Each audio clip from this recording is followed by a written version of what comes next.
Hello, everybody. It's Graham Cofe with another My Music. I'm sorry we're a few minutes late. Of course, you won't know that if you're looking at this on Spotify, because it's already been and gone. And actually, it's right now. But in a minute, I'll be talking to Megan. And before that, there's a video. So just watch it and enjoy.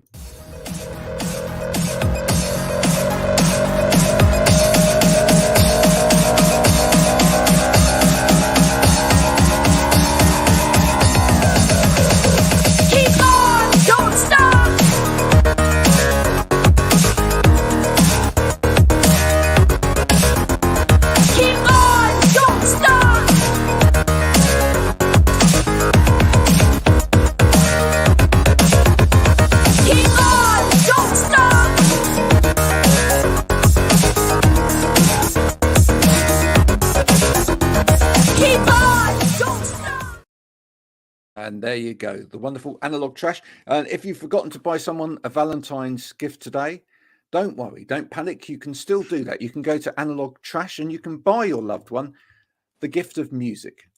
Give them a supporters club subscription, and then they will get loads and loads of music through the post or through the realms of their computer. And that would be marvelous, because actually they didn't really want chocolates and flowers anyway. So there we go. Megan, how are you on Valentine's Day of all days? Yes, how are you? Oh, well, I'm Excited fine. to be on. Did you get a card this morning? No, my friend sent me a chocolate cake. Ooh. And I don't know if that was like a sorry you're single and we've all got boyfriends present. But you don't care. Free You're going to eat cake. it. It's a chocolate cake. Exactly. Sharing the love on Exactly. Valentine's Day. How's your Valentine's going? Well, absolutely fine. I mean, obviously when you work in social media on Valentine's Day, it gets a little bit much. It's like one of those it's like one of those days of the year, a little bit like Christmas, really, where it's like every single post that you see out there has got some, little Valentine's-y type thing to it, and you just think, it's all very nice, it's lovely, but and some people are just not very creative with it. No, not at all. I've seen the exact same caption about 10 times. Yeah. Well, I wrote about Rolos this morning, and I've actually on my Instagram, I've renamed the whole day Rolo Day. They get last Rolo Day. Because because you remember, it's the day that you give someone your last Rolo. Is that a thing? That's the thing. Yeah. That's how Rolos used to advertise themselves. If you love someone, you'll give them your last Rolo. I don't think I'd ever give anyone my last Rolo. No. Has anyone given you their last Rolo? I don't think so. Well, there's always time, isn't there? Yeah. If anyone would like to give Megan their last Rolo before the end of the day, she'd be very grateful. Now, let's not talk about Valentine's or anything like that. Let's talk about music. When did you first start? When did you first start wanting to write, or feeling that you needed to write music? Well, it kind of didn't start out as writing music. Like, I've always sang, and I've always loved music. But I actually started writing poetry. Like, I've always written poetry. You're not the first person on here. You're not the first person on here to say that. I think that's how everybody starts, to be fair. But it wasn't till kind of lockdown I started actually putting the words to music, because I started playing guitar in lockdown, and I was just like, well, why don't I just write my own music? And that's kind of what happened. And I think it came like really easily, because I've always kind of written music but not written lyrics to go with it, and then I wrote poetry but not the music to go with it. So it was kind of just putting two and two together. And we've got a couple of comments come through, but unfortunately they're still about not the music at the moment. They're about the Rolo. So apparently I'm showing my age saying that no one gets your last Rolo. But Kerry also says that they are also subject to shrinkflation, which I don't know whether you know what that is, but like most chocolate bars are now smaller than they used to be. It's very, very true. I never worked that out, whether it's completely shrinkflation or whether it's just that I've got bigger and I remember them as bigger than they were. So, I think it's part of one, part of the other. No, they've definitely shrunk. Like I wrote lyrics when I was a boy. And now, did you, when you said poems, I've got to take you up on that. Were they actual, when you first wrote poems, were they poems or were they poetry that was really sort of, you had like songs going around in your head that you kind of fitted them to? Well, I mean, I first started writing poetry when I was like 5. Nice. So I don't think they were anything special. One of my friends asked me, like, I told him, because he writes poetry as well, and he was like, "What were you writing about at that age?" I'm like, "I have no clue. Like, generally, what does a 5-year-old write about?" Tonka toys, But, Barbies. I don't know. Maybe Thomas the Tank. Thomas the Tank. But yeah, I guess I don't know. But I always like, my mum used to read me like a lot of poetry books and stuff. So I think just kind of anything that was in my head, I'd just write about, try and make it rhyme. But I don't think I've rhymed at 5 years old because that's a bit advanced. Yeah. I'm not that clever. Well, let's start at the other end. When did you first start listening to music? Well, was it a house that you grew up in that was full of music, or? Yeah, well, both my parents like are massive music lovers, so like we never had the telly on in the house. It was always like music and books and art. My mum's an artist, so I kind of grew up around Cool. it. Yeah, it is quite cool. But yeah, it's just like I've always loved music. Like I don't remember when I first started listening to it because it's just always been on. I think Nirvana was like the first band I properly loved, and that was about when I was like 2 or 3. Just like, I love that. I think it was just. I love Nirvana. I was 2 or 3. Yeah, honestly, I used to always like make my dad put on Nirvana. Yeah. And I'd like cry if they'd play any other music except Nirvana. Wow. I know.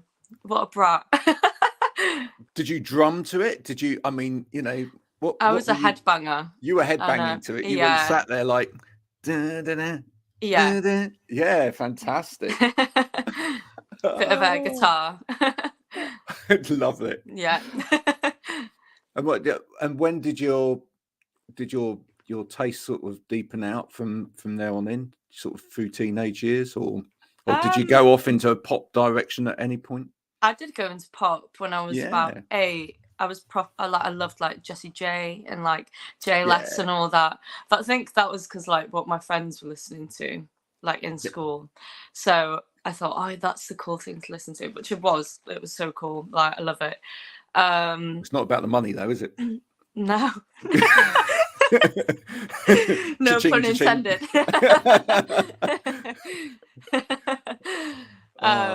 But yeah, and then kind of my mum like loves like indie music and stuff, so she was like playing all that in the house, and so I kind of got back into it and then went proper into an indie phase. Like I was, like bucket hats, drinking only dark fruits at 14. No, it's really but that whole culture. And then I'm kind of like a mix of everything now.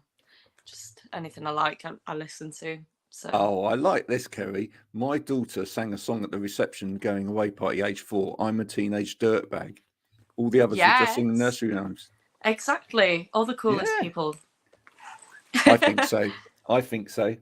I unfortunately, grew up a long time before you. So my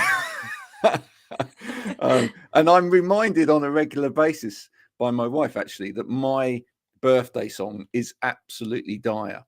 Because some people might like it, and I shouldn't really say that, but it's my birthday song. The song that was number 1 on my birthday was "Hey Girl, Don't Bother Me" by the Tams. Oh my god!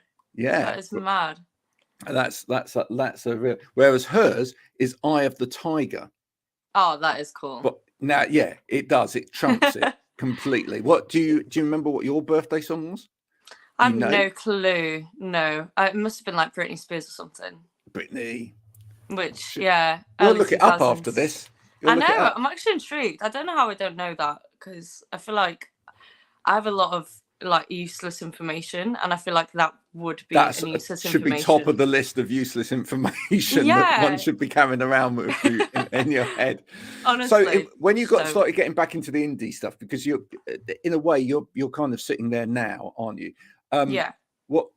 Who was it you were listening to then? Who really resonated? I don't know. I think it wasn't about like the lyrics and stuff. It was kind of the first time, well, not the first time, because obviously I listened to like all kinds of stuff growing up, but before that, like I'd always been reaching for music that was kind of like lyric related, that I kind of resonated to, so like Patti Smith and like, you know, Rolling Stones and all that. But I just really liked the kind of energy that came with indie music. I just thought it was like really cool, and everyone was so dedicated to like the indie scene. I just thought that was really cool, and I hadn't really seen that before. But I remember going to a Cortinas gig in was it Llandudno? I think my mum loves Cortinas, and I didn't really listen to them, but I kind of knew their music because they were on in the house. But my mum was like, "Come on, you're coming with me. You'll love it." And I was like, "Oh, like, I don't know." And I loved it, like literally loved it. And then I met Liam Frey at the end of the show, and I was like, "Oh my god!" But yeah, it was. I think Cortinas was one of them, and obviously like Oasis and all them. But I kind of grew up listening to that. But yeah, You said that you caught my Sherlock's interview the other day, which is one of these that you've listened to, and of course they supported the Cortinas. Yeah, they did, didn't they? Yeah, they did. Yeah. There you are. A little connection. We just try and make those little connections on this show. So, yeah. I mean, are you quite excited by? I'm kind of asking everybody this at the moment, but you're kind of excited by the kind of new guitar scene that's out there at the moment, the British guitar scene. Yeah, absolutely. I think it's so nice, like, because like a lot of bands I'm friends with are kind of that aren't up and coming. They were like, there was no guitar scene when we were like playing like smaller venues and stuff. And I think we're so lucky now that we've got the kind of like guitar scene coming up. Like I've got so many friends that I play on bills with, and it just feels like a massive party because we're all just together and playing music, and I think it's really nice, and there's no like rivalry or anything. Everyone's Totally just not. helping each other, and yeah, it's great. I love it. And yeah, it's really nice to see. It's really inspiring. Listening to your sound though as well, you know, especially the single Jealousy that you have out, you know, you're playing with your voice a little bit there.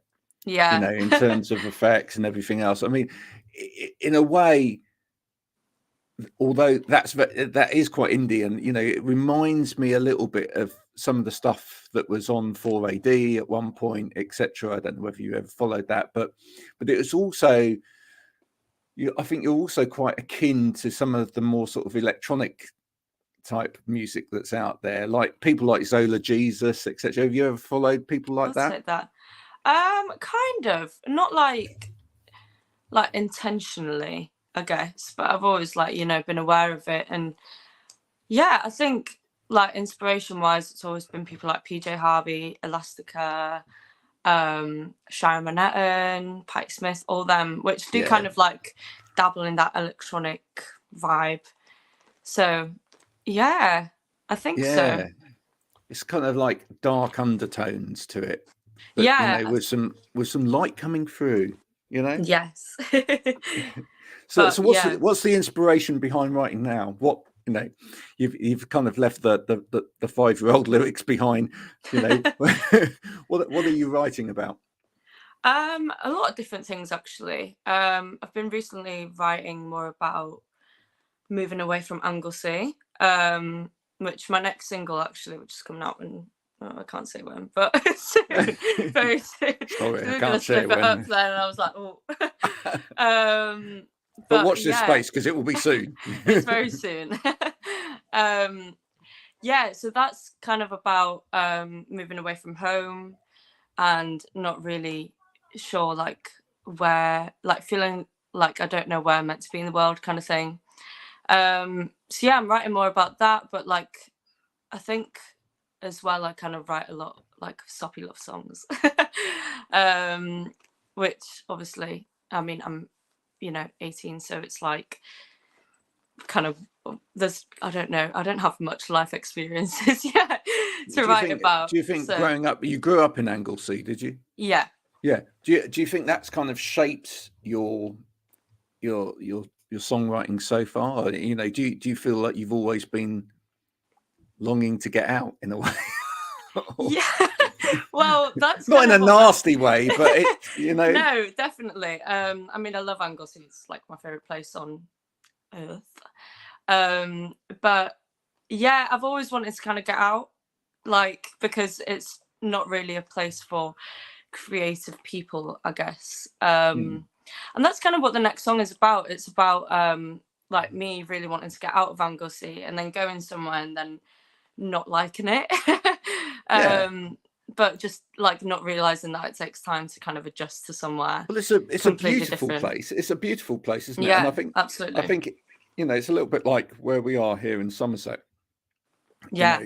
There's no, and I'm not doing disservice to where we are, but there's no buzz, right? There's no creative hub, if you like, No. Whereas if if I went up to Bristol, for example, there would be a creative hub there, Yeah. etc. But where we are, out in the sticks a little bit, it's it's beautiful, and I think a lot of people feel that kind of push and pull between the two. On the one hand, it's inspiring being surrounded by beauty and nature and everything else, but on the other hand, you want to be immersed and be able to sort of just walk out wherever you're living at one time and decide, oh, I'm going to go to a gig tonight, or I'm going to do this, or whatever. So it's I think I can understand there's a lot of tension there in a way. Yeah, and as well, like I think like they're so different, like two extremes to the other. Like I literally grew up in the middle of nowhere. Like you can't get a train or anywhere where I live. Yeah. So, and like the pub closes at 10, that kind of thing. So everybody knows everyone. Out. So yeah, literally. Everyone knows everyone, and it's really close knit, which I love. And you'll always love it, and it will always be your home, and you'll come back to it again and again and again. But you want to see the world. Yeah, exactly. Want to experience more things, which different cultures and all that, which has definitely helped me songwriting wise. Like since I've moved, I live in Manchester now, and I've definitely been able to write about like kind of different things, because I'm always like, I think Manchester's got so many different cultures in one city, and it's quite a small city as well. So when you're surrounded by that all the time, it's like really inspiring, and I've met so many random people which I definitely would not have met on Anglesey. And I guess my writing's gotten better since I live here. So I haven't asked this for a while, but I'm going to bring it out with you. But if you could work with anybody out on the current scene at the moment, who would you work with? That's a really hard question. I think, to be fair, I've always said Damon Albarn, just because I grew up like in choirs and stuff, and I know he did as well, I think. Or like, I mean, like he's always like worked with choirs and stuff. So I think, and I've always been an interesting person to work with. Yeah. I don't know, like I love every project he's done. So I think, and they're also different. So I feel like that would just be really, really fun to work on with, and I don't know what the genre or anything would well that's be. The thing I don't that's the thing with someone like Damon Albarn, is that it could be a it could be absolute pop, it could be a bit more in it could even be a Chinese opera. Exactly. Exactly. He could get all of his Marley friends in or whatever. You just do not know. It could be so out there. Yeah. He might say, actually, Megan, what we're doing is we're going to get the finest folk musicians from Anglesey together. Exactly. And we're going to write sea shanties. Oh, stunning. You never know. But in an indie throw.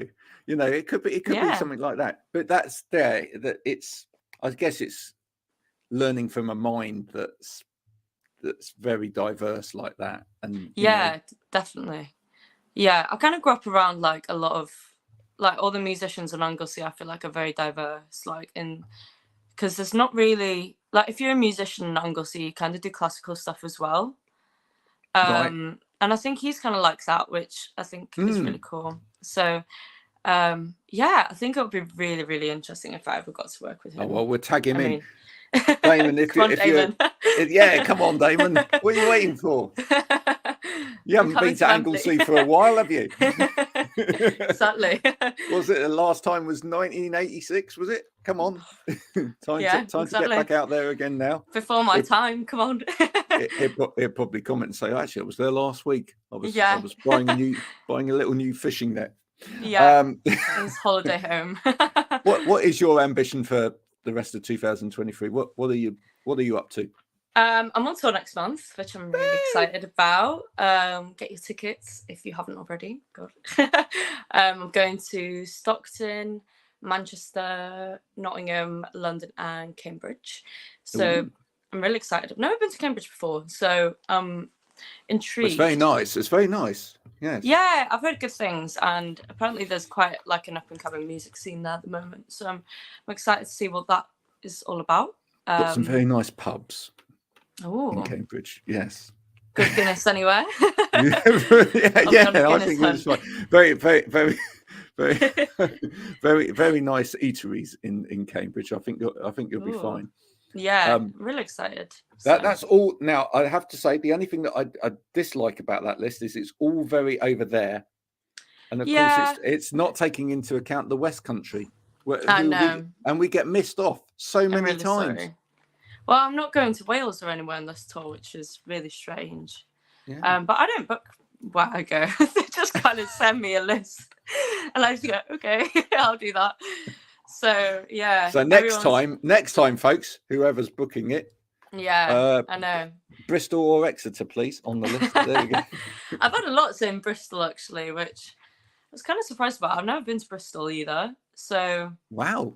Yeah, which is really random because I've been like touring for like a year now, and I feel like Bristol's like a really big music place, and I've just not been. I'm going to get everybody that's from Bristol to comment on this and tell you that you should be coming to Bristol so it happens. Okay. I know, maybe this year sometime, hopefully. That's the way to make it happen. And what about releasing music? What are we going to see you release? Obviously, I know you said you can't say too much, but are we going to get more releases this year? Yes, you're getting loads this year, which I'm really excited about. Good. The next two are quite different actually. I mean, not that different, but in my head they're a bit different. And yeah, I'm really excited. This next one's like the most like personal song I've ever written, I guess. So I'm quite scared, but I'm really excited. You'll be fine.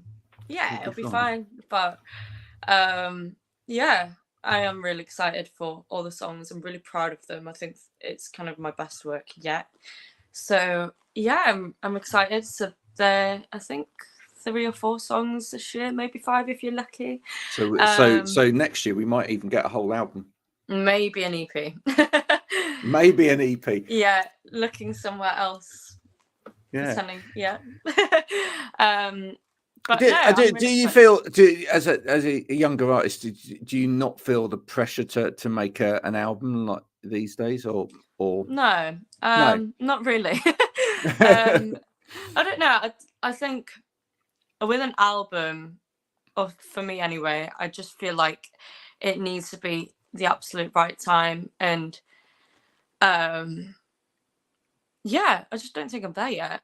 Like I definitely could write an album if I wanted to, and I've got enough material to release an album if I wanted to, but I don't know. I don't think there's any rush. Or maybe it's about getting to a point where actually there's a body of work within you that you think actually these all belong together, and this has to be an album. Yeah. Well, I think the next few songs will be on the album, whenever that album is. But yeah, I think the direction we're going in at the moment will be an album in 2-3 years' time, which is really exciting. Don't hold me to that though. more important than the album, of course, is the T-shirt. You must have a T-shirt. That's fundamental. I know. Yeah. Yeah. I'm kind of we're kind of making merch at the moment for tour, and I've not got t-shirts. I'm kind of like, for this tour, I want it to be really special and have like a really unique, like kind of like artwork and jewelry. Wow. My mum makes jewelry, so we're going Yeah. to be selling stuff. I'm wearing one of them actually. Like, Let's have a look.